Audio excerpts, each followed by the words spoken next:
Welcome to learnhowtoquilt.com.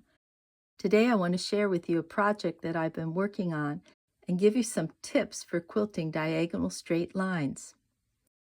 A friend of mine asked if I would finish a quilt that her daughter had started before becoming seriously ill.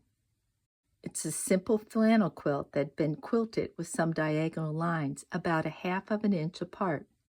What's unusual about this project is the batting, or lack of batting. In between the top and backing are 3 other pieces of flannel for a total of 5 layers. So my first step was to look for thread. I couldn't find something that matched it exactly, but I think this came pretty close. And unless you look really close, I don't think you're going to notice. Next, I needed to come up with a way to straighten up the quilting lines. I used a large square ruler. I placed its 45-degree diagonal line along the selvage. Then I used tape to mark the edge of the ruler. If you don't have a large ruler, you can use a smaller size and then build out from there.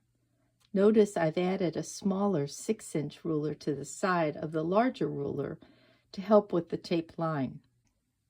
I hope you can see how the quilting lines are a little off. The line by the top ruler is about 3.5 inches away from the tape. The quilted line by the bottom ruler is over 4 inches away. I needed to get this quilting back on the diagonal. So I placed tape halfway between the quilting line and the tape line. This acted as a marker for me when quilting.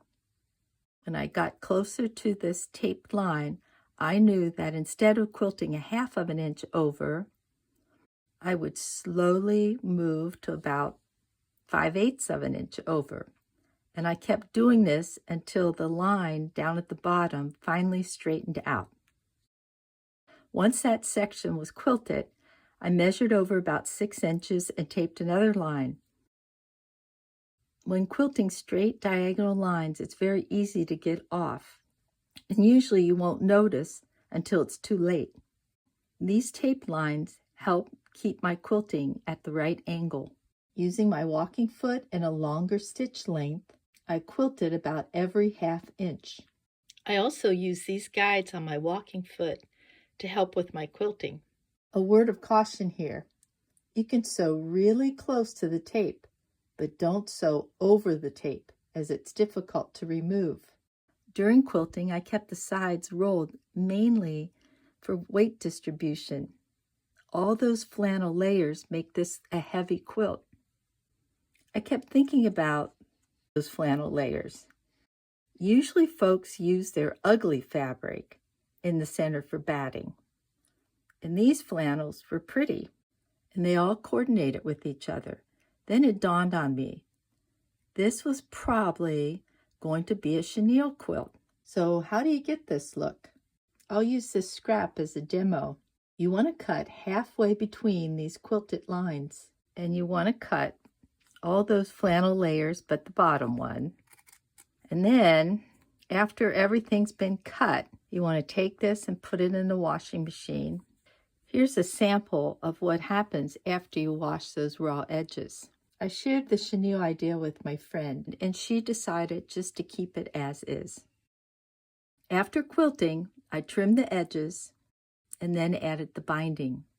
The weight of this quilt reminds me of those weighted blankets that were popular a few years ago. Anyone who cuddles under this quilt will be toasty and supposedly anxiety-free.